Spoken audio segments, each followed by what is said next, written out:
Hey guys, welcome back to today's video. And in today's video, we're going to be playing some.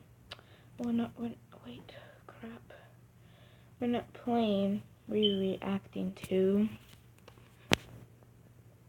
3 Disturbing Bro Basement Horror Stories by Mr. Nightmare.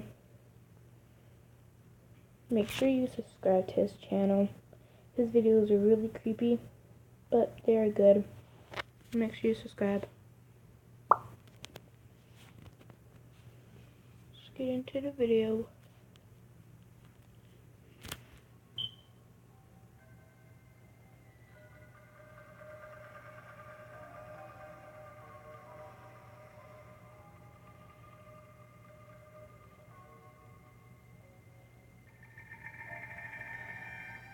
When my grandparents passed away, instead of my parents selling our house, they just let me live in it instead since I was of moving out age anyway. I just had to pay the taxes and monthly expenses. At first, I really enjoyed living alone, given that I could have whoever I wanted over whenever I wanted. But it quickly got lonely being alone, so I got myself a 2-year-old German Shepherd dog named Rocky. He was named after Rocky Balboa. Rocky's a very calm and gentle German Shepherd. He hardly ever barks, only when he feels threatened or if he's playing with another dog. I bought him a doggy bed the day after I adopted him and put it next to my bed. After I got Rocky, I always left the bedroom door open so that he could go get water at night if he were thirsty. Okay, he can stay thirsty. One night soon after I adopted Rocky, I woke up to his barking coming from outside my room and down the hallway. I dizzily got out of bed to check what the hell he was barking at. I rubbed my eyes as I walked down the hallway, and when I opened them, I saw Rocky maniacally barking and clawing at the basement door. I didn't know what to do. Usually I'd call my dad to deal with something like this, but now it was on me, and I was terrified. I had to ask myself if I wanted Rocky to go down there with me, and I quickly realized there was no chance of me going down there alone. Heck yes, he's going down I there opened the with me. door ever so lightly, but it was enough for Rocky to push it open with his nose and run down the stairs. I flipped on the lights and followed close behind. Rocky was silent now, which I found a bit concerning. I looked around for him, calling his name, and then I saw him standing still, with his tail between his legs, looking up at something in an opposite corner of the room that was blocked by a wall. Rocky looked at me and his tail slightly raised as I approached him. I could now see what he was looking at. It was a closet door. Rocky's apparent bout of confidence was obviously short-lived, and he seemed to be back to his calm and timid self. All that was passing through my mind at that moment was, do I dare open this closet door right now? No, you go and to who the police. or what could be in there? I didn't know Rocky too well just yet, but I had a feeling he wouldn't attack whoever or whatever was in there. Pretty sure he would. I'm still not sure whether I made the right move or not, but instead of opening that closet door, I took Rocky by the collar and walked with him back upstairs. He kept looking back at the corner of the basement until we got to the stairs. I shut the basement door and then dragged him back to my bedroom and shut the bedroom door. Then I went to the kitchen to call my dad. I had to call 3 times before he finally picked up in a groggy voice. I explained the situation and asked him what I should do. He said I should go back down there with a huge knife or some kind of weapon and see what's in the closet. Gun. I told him I was too scared to, and somewhere deeper into that conversation with Good God, you be kidding me. I do not need this. Oh my God. Are you kidding me? Why did that have to pop up? I don't need that. with my dad, I realized the basement door was open. I put the phone down for a second to listen to what I thought were footsteps, and I was right. Loud and clear were footsteps heading towards the front door. I ran to my bedroom and told my dad. He told me to hang up the phone and call the cops, and so I did. By the time the cops showed up, though, whoever was in the house was obviously gone already. Unfortunately, I left a large amount of cash down there by the bar. All of it was gone. Wow. The basement window was wide open, so we found the method of entry pretty quickly. Just turned out to be a break-in burglary when I happened to be home.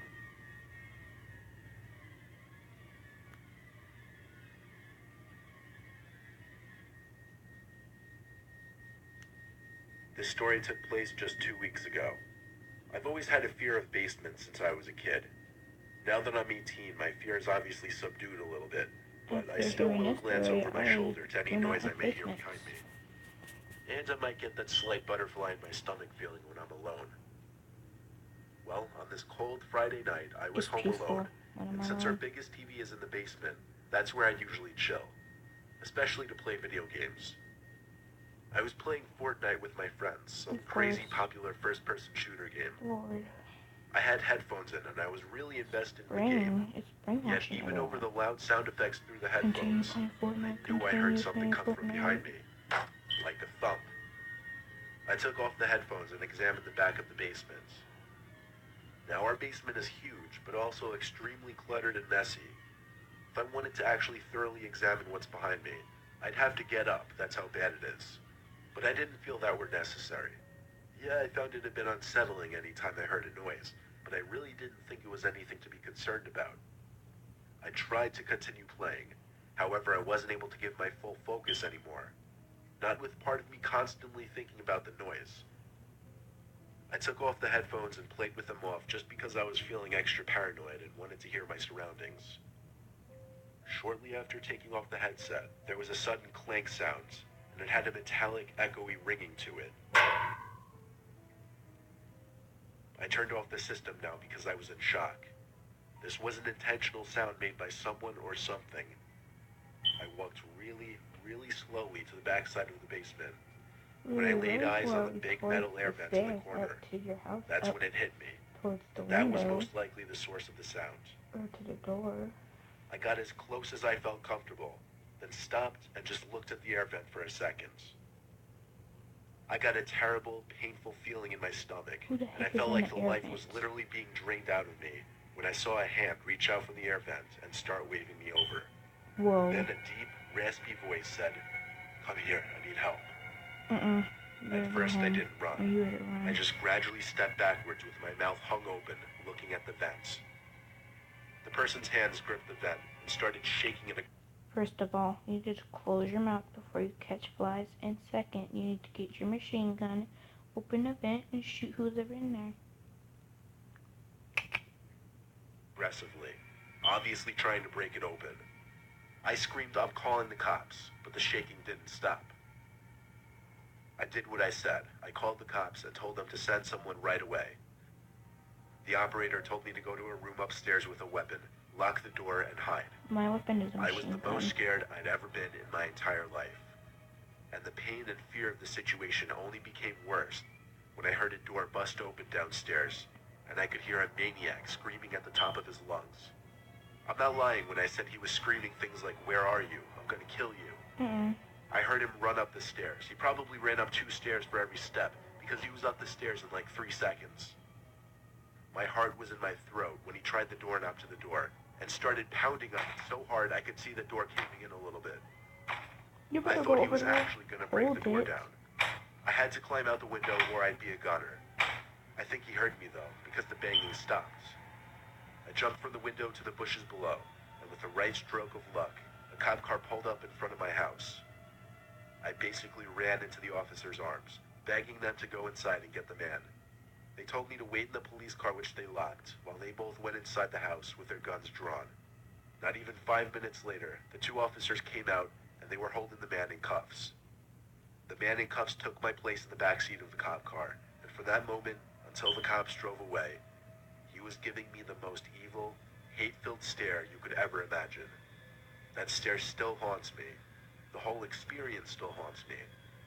I still hang out in the basement occasionally, but nowhere near as much.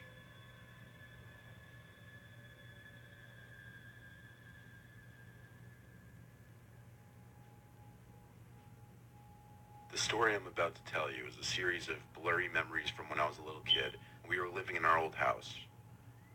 My brother and I always hung out in the basement where our dad has his hockey table, pool table, and video games. We usually played on a Super Nintendo system, but at some point, I don't remember when it started, my brother and I would hear things come from the boiler/laundry room. The first time this happened, though, my brother and I were playing some racing game on Super Nintendo. That was when we both heard it. The door to the dryer slammed shut. We knew that's what the sound was. We both called out Mom, figuring maybe she'd been in there the whole time without us realizing. But the room was dark and empty of any people.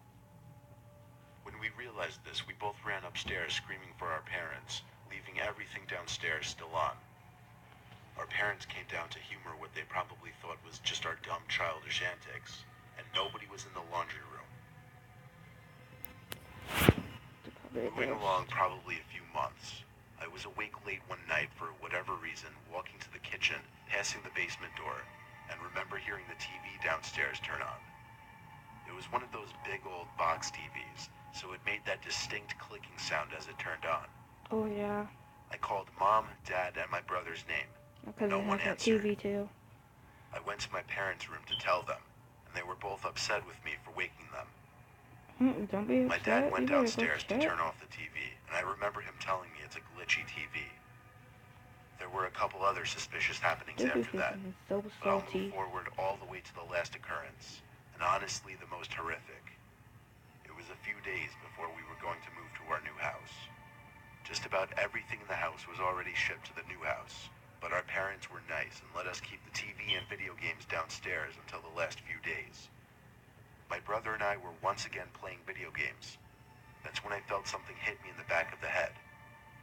I thought it was my brother at first, but then saw the red ball bouncing on the ground behind the couch we were on. Then the door to the boiler room slowly shut as my brother and I looked at each other with horrified looks on our faces. Once again, we ran upstairs screaming. Our parents once again went downstairs, but when they came back up, they were strangely silent. They told us to go to our rooms and wait there. A while later, a police car showed up, but our parents wouldn't let us out of our rooms. They wouldn't tell us what happened until we finally moved. Apparently, my dad tried to open the boiler room door, but something was holding it shut, or perhaps pulling it shut. Even so long ago, I could sense fear in my dad's voice explaining it. I don't believe in ghosts, but to this day, I still don't know what to make of what was going on in that basement. I'm going to go to this channel. I'm going to push pause. So I hope you guys enjoyed this video. If you did, give it a big thumbs up and make sure you subscribe to Mr. Nightmare. And I'll see you guys next time.